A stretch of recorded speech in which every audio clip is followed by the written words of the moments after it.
everyone, and welcome to the AniMonday podcast. My name is Colin Hemphill.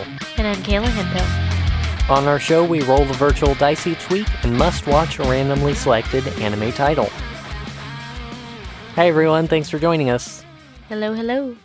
Last week we hit the random button on Crunchyroll, and the anime that bounced onto the scene is called Koihime Muso.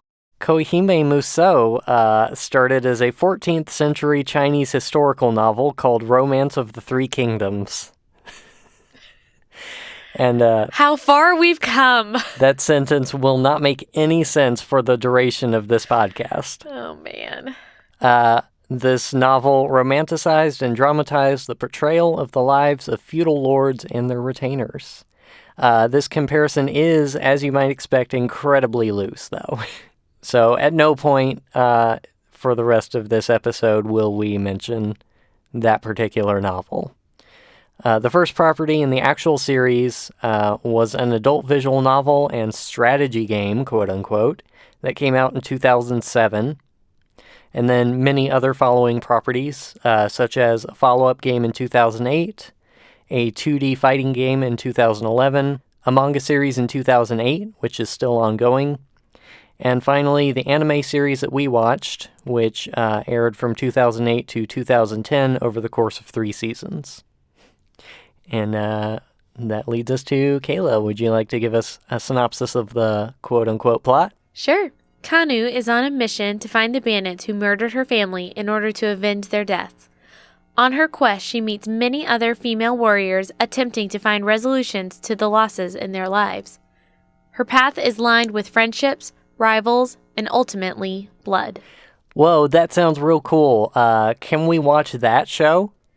Colin, that's totally the show that we just watched. Are you sure? No, it's radically different. I worked real hard to make that sound good. Yeah, like at the very surface, that's what it is. And I guess that could be a cool show if it were done in a way that is reasonable or, fun or interesting or good or well-produced or well thought out or planned or anything. Tell us how you really feel, Colin. Okay, so I have almost nothing to say about this show. I have so few notes currently that I really don't know how I'm going to fill this space, so I'm going to kind of just throw it to you now and see what you have to say. So I think the first thing that we should talk about is the story. Kind of what... Quote-unquote story. Okay. All right. Yeah, there isn't much of one. It's kind of funny. This reminds me of... Did you ever read the book Arabian Nights? Yeah, I did at some point. Okay. So in a way, in a less good way, this show reminds me of that. In that, in Arabian Nights, it's about a young woman surviving the nights with her, I guess now husband, by telling a different story each night. And so there's this kind of overarching plot that goes on, and there's all these little stories she's telling along the way. And this is sort of set up in that same way. There's this overarching plot with Kanu and her trying to find the bandits that killed her family, but we never see it.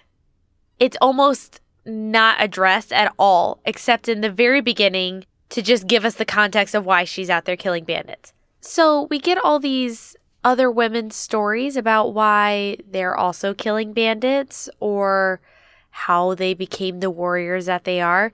But we don't really visit Kanu's story much at all. Yeah, and I guess my understanding is that the visual novel, that might make sense because you would be visiting each of the women separately and learning their stories and getting to know them. But if you're going to adapt that into an anime, I think we've generally found that the anime series that work best is when there is more focus than this kind of really broad introduction to all the characters where you don't get any depth with any of them. Yeah, and it gets confusing to know who's going to stay and who's going to go because so many characters walk in and out, and I end up not caring about anyone because in any given episode we're introduced to 3 or 4 new characters that you're sort of expected to know about and understand who they are and potentially care about them.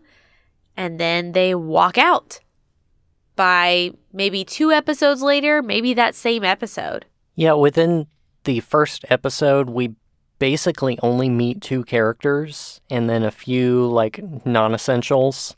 And by the end of that episode, I wasn't thinking, like, oh, this looks great. But at least I was thinking, well, I'm interested at least to see where these 2 characters go and what they do and what their motivations are. And it was straightforward, but I think there was somewhere that episode could go. And the way that it ended up going didn't make any sense, really. It was just so all over the place that I couldn't keep track of anything. The first episode plot is basically that, like, Kanu kind of is on her way on her bandit quest and rolls into this little town where it's kind of a quiet town where nothing interesting is happening, and so the thing that everyone is worked up about is, like, some little kids who are being troublemakers in town. And the leader of that group is Rin, who she ends up taking a small quest to go track down these little bandit kids and keep them from getting into trouble and round them up. And Rin basically is like a character who her grandfather died and the rest of her family is somewhere else. So she's basically orphaned here and doesn't have anything better to do than be a troublemaker. As Kanu kind of picks her up and says, hey, you're pretty good at fighting. We could go just do this thing together.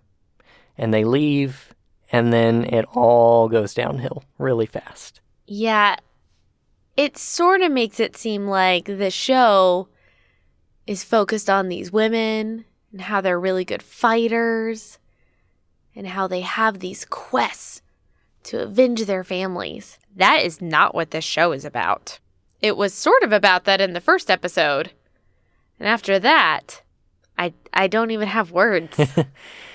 Yeah, it's sad too because whenever we see that we have rolled a show that was originally based on a visual novel, there's a 50% chance that it's an adult visual novel. And when that is the case, we have had 0 luck with the anime that were taken from that medium. So far, at least. That could change in the future, but so far, these have all been very bad. So when you get to that first episode and everything seems great so far, like there aren't even any men in the show.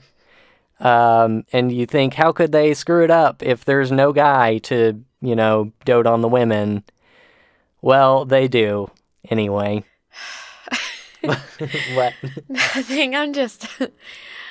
This show is so buck wild because, like you were saying, usually we have some sort of protagonist that you play in the game, and that protagonist is dropped into the anime series, and all the women are in love with that person, and that does not happen in the show. Yeah. Which seemed like, hey, maybe we'll, find the exception to the rule. No, they're just all interacting with each other in lots of different sexually explicit ways. And this show is probably the most egregious that we've seen in terms of how far they take things. In shows that we've watched before, there's been some like subtlety or everything up until that moment, and then somebody inevitably, stops something from happening.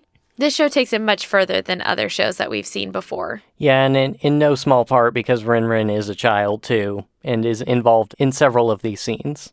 So without needing to go into too much detail about what all of that means or to what extent, I think we should just go into the characters and talk about what is there. Yeah, I mean, I'm for that. I literally, the only 2 names I have written, though, are Kanu and Rin, and I talked about them. So I can't really contribute all that much to the remaining characters, except that I have, a few pictures in my head of like what they might look like. Sure.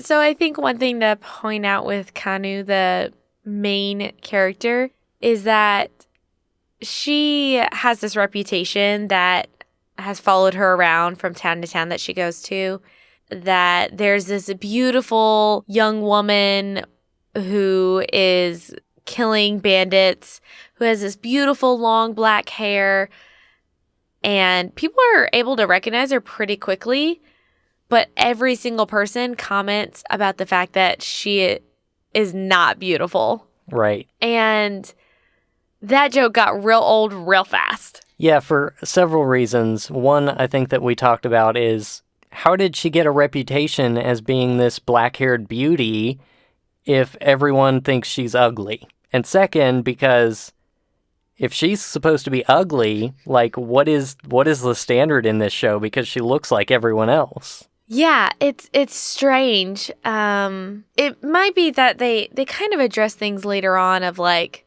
just how rumors get started really easily in this universe, this world.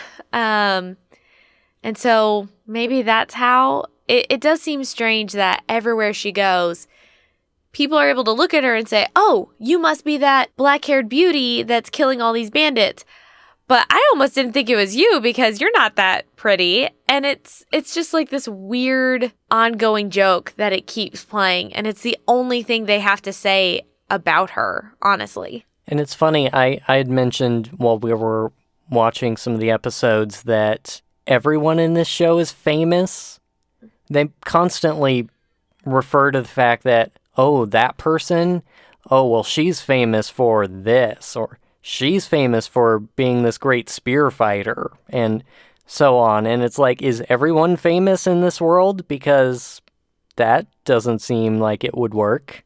It's also strange because all the female warriors that we've come across their weapons of choice are spears. Yeah, it seems so. I don't know if that's a particular Chinese weapon that is common, but they're all decorated in different ways. They're almost more distinguished by the spears that they use than by how they actually look.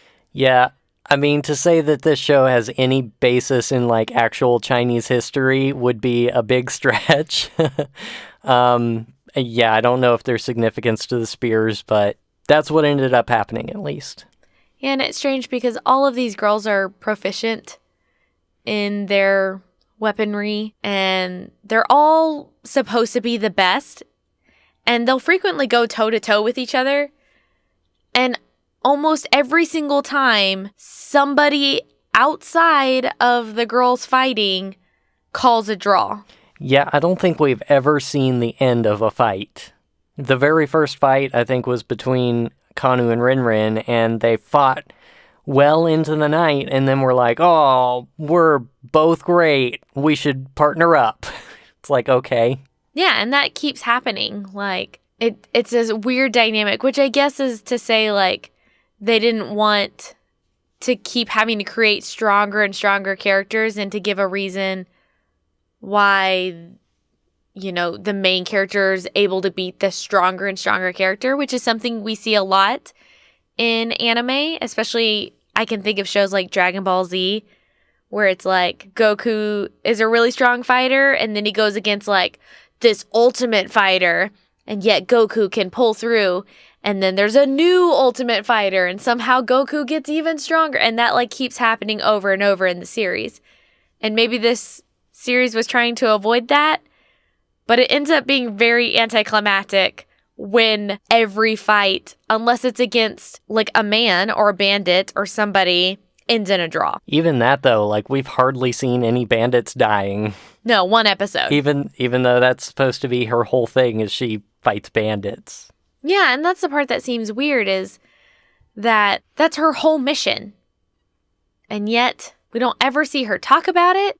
People keep saying, like, oh, you're that girl that's killing bandits. But there's no evidence of that. Well, she sure did take care of that group of bandit kids, didn't she?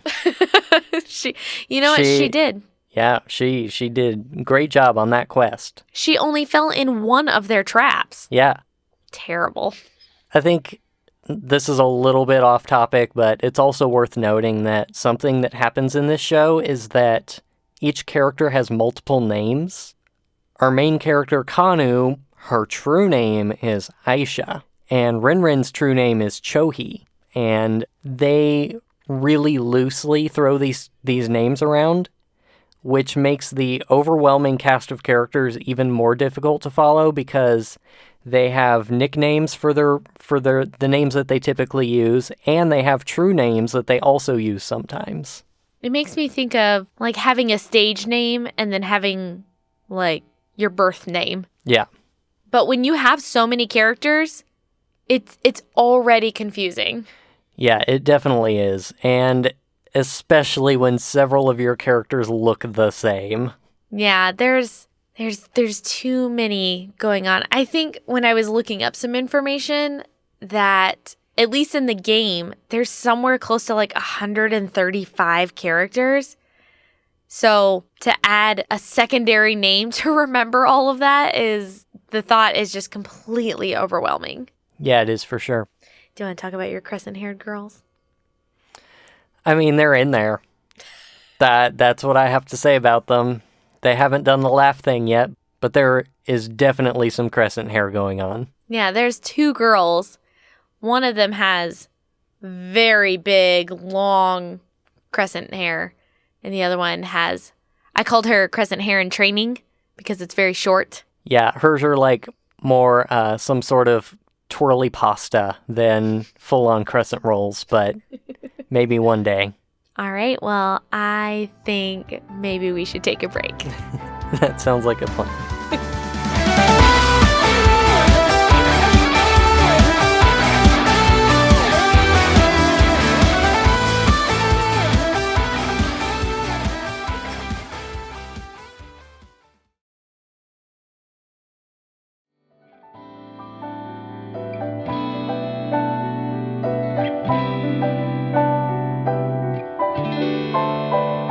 And welcome back.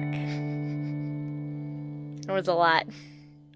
All right, Kayla, would you like to talk about the production of the show? Yeah, I'd really love to talk about the character designs of this show because everybody looks the exact same. Do tell. From just about the eyes down, every single character so far has the exact same body shape. Keep in mind that all the characters are female. They all have really big eyes that are quite disproportionate to their face. They have really pointy chins, and they have very, very slender bodies. So like their arms are really long and thin. Their legs are really long and thin. And all of them, with the exception of Rinrin, all have very large breasts. And the only way to tell any of these girls apart is sometimes by their eye color, but usually by their hairstyle. And a lot of those are still copy and pasted, and they just change the color of the hair. Yeah, it's like you'll have multiple characters who have long black hair, and one of them has a slightly different eye color, and maybe their hair has like an extra loop that the other character doesn't have. And when that's your only signal for knowing who a character is, besides maybe their voice, you're not offering enough diversity in character designs for me to be able to keep track of anyone. Especially when the things we've already talked about with their names and the sheer amount of characters is already making that difficult. Yeah, and their costume designs are also pretty similar, so Mm-hmm. This is, again, it's when you have this many characters, it is really hard to make there be a variety with how they look and how they sound. But man, it just feels like a big mess of just copy and pasting and then literally just changing the color scheme on certain characters. By the 4th episode, we had gotten a character who looked just like the main character but had brown hair instead of black. And I think her color scheme, instead of being green like the main character, was more like blue and yellow. And I think this, again, points back to that blunder that they took in episode 1, where if this had just been a story about Kanu and Rinrin, those two characters are probably the only discernible characters in the show. It's really easy to point out Rinrin at any point, and Kanu, just because you've spent the most time with her, you probably know what she looks like and what she carries and the type of clothes that she's wearing. But the second you start adding in all these supplemental characters who become the focus of an episode and those other two characters disappear for a while, everyone bleeds together. Yeah, I know this isn't the case with animated shows, but have you ever seen like a pilot of a show and then watched once it got like picked up by a network and you're like, wow, they made a lot of different choices and they cut out some characters and they added some in. That's exactly what this feels like. But of course, that's not how animated shows work. They get picked up for a whole season. It feels like, though, that they had a completely different pilot and then some network person made a decision and they went a totally different direction with the show. Yeah, which is of course disappointing because there was something to episode 1 and then everything else I can't even connect with in the slightest. But I think in terms of like the whole production, everything was kind of wrong from the start too. In terms of just plain animation quality, it's sort of like the most base level that you can get away with. It's kind of your most average execution, and there's nothing special to it. I think something that would be a really good example of this is the fight scenes in this show. Because something we've talked about before, fight scenes can be really challenging to do really well. And this show does not do this well at all. And probably the most frustrating thing is that they don't even fully animate the fights. So what has happened in several of the fights that we've watched is that they'll just start doing stills of what's happening. And it's not done as like a artistic sort of expression of something that's going on. It really feels lazy. Like they didn't have the time or the money to fully animate this fight. And so they're just going to give you some highlights of what happened. Yeah, the majority of the fights seem to be just the two characters standing and looking at each other and like waving their weapons at each other. That actually was one fight where they just stare at each other and the other girl is like, "You're too strong. I can't fight you, so I won't even start." And then they stop the fight. Yeah. They never actually clash spears at all. Every single fight they bail on. Yeah. And I highly doubt that happens in the game. Like, there would be no point to the game if every fight just ended and there was no victor. So it makes me think that they literally just didn't know how to resolve anything that they were putting into the anime episodes. Yeah, and for a show that is about people trying to find justice for the lost lives of their loved ones and how much fighting is advertised for the show, is that they really did not put any emphasis or importance on that at all. It is all towards the non-important sexy time scenes. Yeah, and just to wrap up our talk about the production quality, the music is also unremarkable. Yeah, and like I was saying with the fight scenes is that it's sort of just dropped in randomly. It feels really lazy. It's like, hey, I have this joke or I have this emotion and I don't really know how to get you to feel that, so I'm just going to drop in this little piece of music. I wouldn't say that there's background music going on. It's actually mostly quiet. And then they'll just drop in these really weird little instrumental pieces. Probably no more than like 4 or 5 bars. And it's not congruent with what's happening. Yeah, I mean, I think the type of budget that we're looking at here, these were almost certainly not produced for the show. They were probably just picked from some library and dropped in.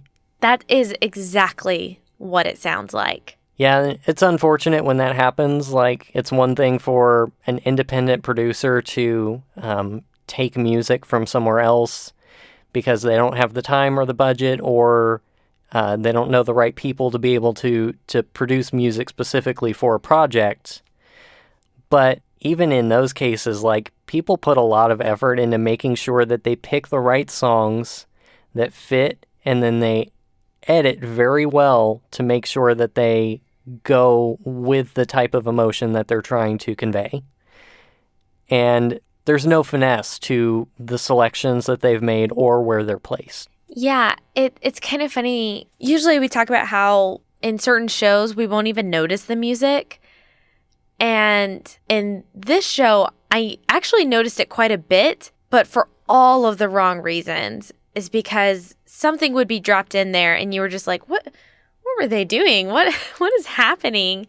And it kind of took you out of the show even more than what was happening in the show. Yeah, and even in a lot of like Western productions, especially if you look at stuff like the Marvel Cinematic Universe, music is extremely unoffensive. It's not really meant to convey anything. It just kind of sits there. And a lot of times that's the desired effect, is it's not distracting, but it doesn't feel empty. Because videos feel empty if there's no music behind them. And if you want some evidence of that, go watch the most recent Samsung advertisement for their new folding phone. It's really creepy. I don't think I've seen this. Now I'm going to have to go see it. Well, when I showed you like that clip of the folding phone, I had the volume on my phone turned off. Turns out you didn't need the volume up because it's pretty much silent the whole time. Oh, no. Yeah, it's weird. That is weird. But yeah, this show didn't do any of those things. It just didn't utilize music well at all. Yeah, I would agree with that. So, Colin, do you want to give us some general thoughts about the show? Sure. Again, I don't have a whole lot of general thoughts. I think there's not really that much attention that I can give this show one way or another. It kind of, to me, just felt like 90% of the time was snooze fest. It had lifeless fights, jokes that fell completely flat, empty characters, and the story was just meandering and not interesting. And then the other 10% of the time was the unmentionable stuff. And that is not a great formula. So yeah, I don't have anything really positive to say about it. They could have gone somewhere with it, and they did not. Instead, they went somewhere that is just not appealing. Yeah, I'd have to agree with that. This show really, when we looked at the summary for the show, it really seemed like this could be an interesting show. Like, the premise seems generally interesting. And then we got into it, and I immediately was just like, I am not about this. I didn't like the way the characters were drawn. I couldn't get into the personalities or lack thereof of the characters. And everything just felt a little off, and it just kept piling on. It just kept being more and more things that I didn't like about the show. But I did find something that I want to share with you. Okay, let's see. This is a detailed summary of the protagonist from the game. Okay. And I don't know if it'll help or hurt how you view what could have been from this show. Hey, it can't really go down from here, so... Oh, you might live to regret those words. This is about the main character. He is a modern-day Japanese student who is trained in kendo, military strategies, and has a pretty good knowledge about Asian history in general. Wait. He is sent back in time to ancient China when he attempted to stop a mysterious student from stealing an ancient Chinese mirror within the school's collection and ended up breaking the mirror in the process. Due to his abnormal costume, his school uniform, and manner of speech, English loanwords, he is saved by Kanu and is mistaken to be the messenger from heaven who is said to bring peace to China. It's an isekai. Yeah. Why? I don't know. But Isn't that so surprising given the show? Because we don't get any of that. Well, yeah, there's no main character. No. And it's certainly not a dude. No. And certainly not a Japanese high school student who is from the future. But doesn't this strangely remind you of a different show that we watched? I mean, yeah. It's almost identical. It's extremely similar to Master of Ragnarok and Blesser of Einherjar. Even that show had a mirror thing in it. Yeah, it did. Oh boy, Michael's gonna love this one. Yeah, so I feel like if this show is loosely based on a game that is loosely based off of a historical text, very loosely, it doesn't really have a sense of identity, and that comes through in the show. And it makes sense that we're having a hard time connecting to it because it doesn't know what it's trying to do. Yeah, I mean, that probably explains a lot, but it also opens up a whole bunch of questions I'm not willing to answer or ask. So, with all of this information, Colin, would you watch more of this show? You didn't even let me finish. No. Any particular things you want to say about that? I mean, I've pretty much said my piece. I think the only other thing I might mention is that I don't know who the fan base for this show is, and I'd be surprised if there is one. Like this might be a show that really nobody knows about, and the people who have heard of it ignore it for the trash it is. That's at least what I hope, because it would completely blow my mind if there were actually people who enjoy this, and I'm just confused about who would be the fan base for this show and what they would hope to get out of it. Yeah, I'm also gonna say no. Surprise. Shock, horror, awe. Yeah, there is just nothing to save this sinking ship. There's not really anything redeemable about this show. You know, usually we try to say like, oh, well, you know, but the characters were good, or oh, it had really good animation, or there's not one thing that I can look at and say, well, at least this was good. The one thing that it's good for is making fun of. And I'm glad that we have that to have an entertaining show, but even to sit through it for 4 episodes, like we got into 2 episodes and we're like, whew, do we really have to watch the next 2? Like, maybe we'll just skim them, you know? Turns out those 2 episodes were pretty nuggety. Yeah. Ugh. So, like you said, this doesn't really appeal to me in any way. So, hard pass. Yeah, I mean, I guess the show is kind of our specialty, since we're the only people watching it. Well, before we wrap up the show this week, we did want to mention that we are coming up on our special episode as a celebration for 25 complete episodes of the AniMonday podcast. Woo, woo, woo, woo, woo. We've had a blast, and we're excited to keep making the show, and I think next week's going to be a whole lot of fun. Yeah. So again, if you have any questions for us, the hosts, it can be anything about us, or about how we got into AniMonday. It can be about anime, it can be about podcasting, really whatever you've got, send it to podcast@animonday.moe, and we'll sift through it, and whatever sticks, we will answer on the show. Yeah, we'd love to answer your questions. We've already gotten lots of good questions from some of our listeners, and we're looking forward to answering those. Yeah, thanks for sending those in. And if you want to learn more about our show, you can visit our website at animonday.moe. That's animonday.moe. And if you have some of those questions or comments, you can send them to podcast@animonday.moe, Or you can find us on Facebook or Twitter. Our username is AniMondayCast, and there's links for that on our website. Thanks also to Crunchyroll for all of the anime that you provide, and for the random button, which produces those wonderful and wonderfully terrible results. If you want to follow along with us each week, we'll have a link to the current title on our website and social media so that you can watch what we're watching. Finally, thanks to C2A for providing the intro and outro music for the show. And if you want to learn more about him and hear his music, you can check out his Bandcamp. I'll provide links to that in the show notes and on our website. Are you ready to roll? I'm ready. Random button in 3, 2, 1.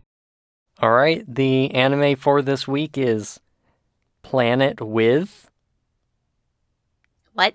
Yeah, Planet With. Okay, and the first episode is called Light, 7 Flashes. Is it like Planet with Light, 7 Flashes? I don't think it's a complete thing. I think it's called Planet With. Yeah, I tried to make more sense of it. I looked at the other episode names. Nope, doesn't work. There appears to be a sentient dog in this show. I see that. So... I see the dog. Okay. Is it like Snoopy sentient, or is it like... It kind of looks like it might be a Snoopy. Okay. There might be mechs. I'm not sure. Well, we'll just see. Okay. This is a weird one. All right. Well, next week is, of course, our 25th episode, and we will return with Planet With in 2 weeks. Woo!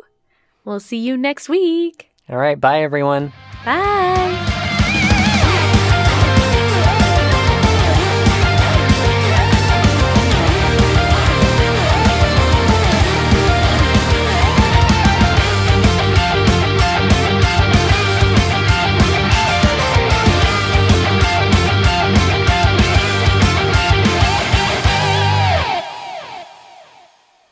That's fine. We can get foam. I should probably just order that. It's real cheap. Can I have the Vocalese stuff? This is what we should be advertising. No. What? Why? It's amazing. This episode of AniMonday podcast brought to you by Nasal Strips. Off-brand HEB versions. For all of your breathing needs. Mm-hmm. What do they want? To know all about Better us. hosts. Oh, that's so sad. Welp. Hosts who can breathe through their noses.